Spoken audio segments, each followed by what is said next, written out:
The Mikoyan-Gurachev MiG-15 was a Soviet jet fighter that dramatically changed the nature of air combat during the Korean War. When it appeared in late 1950, it shocked United Nations pilots and forced the United States and its allies to rethink how jet warfare would be fought.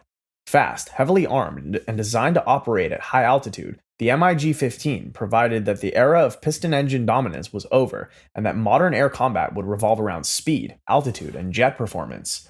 Before the MiG-15 arrived, most Western aircraft operated over Korea were either early jets or leftover propeller fighters from World War II. The MiG-15 immediately outclassed many of them. Powered by a powerful turbojet engine and equipped with swept wings, it could climb faster and reach higher altitudes than most opponents. Its design allowed it to intercept American bombers with ease, particularly the Boeing B-29 Superfortress. Large cannons mounted in the nose were capable of destroying heavy bombers with only a few hits, making daylight bombing missions extremely dangerous. The MiG-15 forced the United States to deploy one of its newest fighters, the North American F-86 Sabre, specifically to counter it. The resulting jet battles over northwestern Korea became some of the first large-scale dogfights between swept-wing jet fighters in history. This area of air combat became known as MiG Alley, where pilots from both sides engaged in high-speed engagements that looked very different from the turning dogfights of the previous war. Pilots now relied more on altitude advantage, speed, and energy management than tight maneuvering alone. Technologically, the MiG-15 helped prove the effectiveness of swept-wing design, which reduced drag at high speeds and allowed aircraft to approach the sound barrier safely. This concept soon became standard for nearly every modern fighter. The aircraft also demonstrated the importance of powerful jet engines and heavy armament designed for high-speed interception. These lessons shaped the design of future fighters on both sides of the Cold War. The MiG-15 also influenced military strategy. Its success against bombers forced air forces to rethink how strategic bombing missions were protected. Fighters now needed better radar, higher speeds, and improved climb rates to defend against interceptors like the MiG-15. Air combat planning increasingly focused on jet versus jet engagements rather than bomber escorts alone. The North American F-86 Sabre was one of the first jet fighters to prove that high-speed aerial combat could be controlled, precise, and tactically flexible. Developed in the early years of the Cold War, the aircraft introduced design features that would define modern fighters for decades.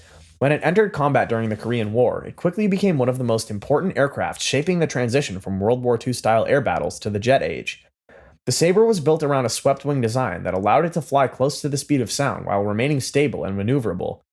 Earlier jet fighters often struggled with compressibility problems as they approached high speeds, but the F-86 handled these conditions much better. This allowed pilots to dive, climb, and maneuver in ways that were not possible with older straight-wing jets or piston fighters used in World War II. The result was a fighter that could compete effectively in the new high-speed environment of jet warfare. Its most famous opponent was the MiG-15, a Soviet-built fighter that appeared over Korea in 1950 and quickly threatened American bomber operations. Encounters between the Sabre and the MiG-15 created the first sustained jet versus jet dogfights in history.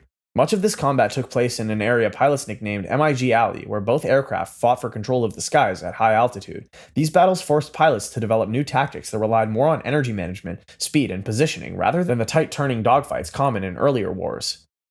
Technology inside the Sabre also pushed fighter development forward. The aircraft used a radar-assisted gun sight that automatically calculated lead angles for the pilot.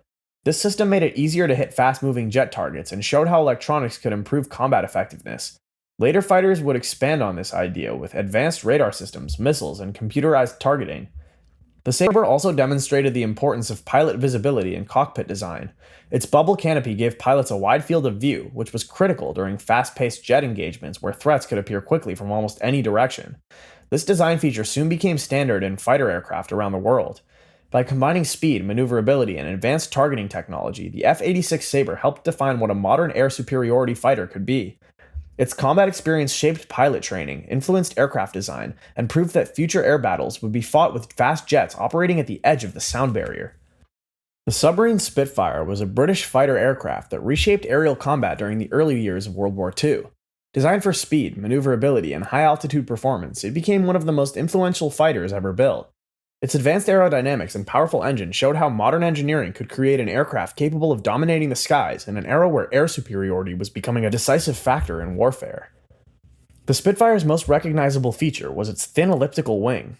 This design reduced drag while maintaining strong lift, allowing the aircraft to reach higher speeds without sacrificing agility. At a time when many fighters still relied on more conventional wing shapes, the Spitfire demonstrated how careful aerodynamic refinement could dramatically improve performance. The aircraft was also powered by the Rolls-Royce Merlin engine, a liquid-cooled engine that provided strong power output and allowed the fighter to climb quickly to meet incoming threats. The aircraft played a crucial role during the Battle of Britain, where it helped defend the United Kingdom from large-scale German air attacks.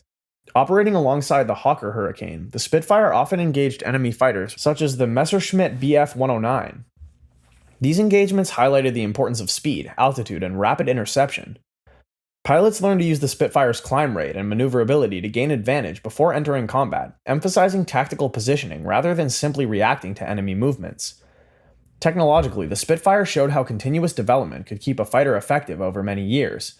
Engineers repeatedly upgraded its engines, weapons, and airframe, allowing it to remain competitive throughout the war. New versions gained more powerful Merlin engines, heavier armament, and improved performance at higher altitudes. This approach demonstrated that fighters could evolve through incremental improvements rather than being replaced entirely by new designs. The aircraft also influenced how air forces thought about interceptor roles. Its ability to quickly reach incoming bomber formations reinforced the idea that speed and climb rate were essential for homeland defense. This principle shaped the design of many later fighters, which prioritized rapid interception capability against high-altitude threats. As jet technology emerged near the end of the war, the Spitfire represented the peak of piston engine fighter development. Its aerodynamic efficiency, powerful engine integration, and adaptability provided valuable lessons that carried into early jet aircraft design. Even as newer aircraft replaced it in frontier service, the Spitfire's influence continued through the technologies and combat tactics it helped establish. The McDonnell Douglas F-4 Phantom II was a large twin-engine jet fighter designed to perform multiple combat roles at a time when most aircraft were still specialized for a single task. Built during the early years of the Cold War, it combined speed, heavy weapons capacity, and advanced radar systems in one platform. This approach helped reshape how air forces thought about fighter design and demonstrated that a single aircraft could handle interception, air superiority, and ground attack missions. The Phantom was originally developed for the United States Navy as a fleet defense interceptor capable of protecting carrier groups from incoming bombers. Its powerful engines allowed it to reach very high speeds and climb rapidly to intercept targets.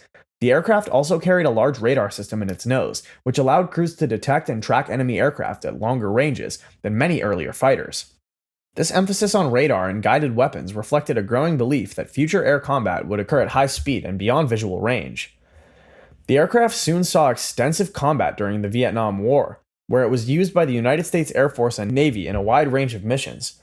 The Phantom could carry a heavy load of bombs and missiles while still maintaining fighter performance. This flexibility showed that a combat aircraft did not need to be limited to one role. As a result, the concept of the multi-role fighter became more widely accepted in military aviation. Early Phantom doctrine focused heavily on mission combat. Designers expected radar-guided and infrared missiles to replace traditional gun dogfights. Because of this belief, early versions of the aircraft were built without an internal cannon. In practice, combat over Vietnam showed that close-range engagements still occurred frequently. Pilots sometimes struggled when missile systems failed or when visual identification rules limited long-range attacks. These experiences forced a shift in tactics and led to the reintroduction of guns on later versions of the aircraft. The Phantom's large radar two-person crew and missile systems also helped shape the future of fighter electronics. The pilot handled the aircraft, while a radar intercept officer managed sensors and weapons systems. This division of responsibilities demonstrated how increasingly complex technology was becoming central to air combat operations. Despite its size and complexity, the F-4 Phantom proved durable and adaptable. Continuous upgrades improved its radar, engines, and weapons over time. Many Allied nations also adopted the aircraft, spreading its influence across multiple air forces and combat doctrines. The Lockheed Martin F-22 Raptor was built to dominate the skies in an era where air combat was becoming increasingly defined by sensors, stealth, and information advantage. Developed during the late stages of the Cold War, the aircraft combined advanced aerodynamics, radar-evading design, and powerful avionics into a single air superiority fighter. Its goal was not simply to outperform other aircraft in speed or maneuverability, but to detect and defeat enemies before they could even respond. One of the most important features of the F-22 was its stealth design. Shaped surfaces, internal weapons bays, and radar-absorbing materials allowed the aircraft to remain difficult to detect on radar. Earlier fighters often relied on speed or altitude to survive in contested airspace, but the Raptor introduced the idea that avoiding detection could be just as important as raw performance. This capability allowed the aircraft to approach hostile targets with a significant tactical advantage.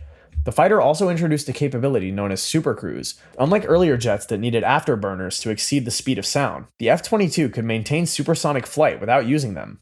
This allowed it to travel faster while conserving fuel and reducing heat signatures.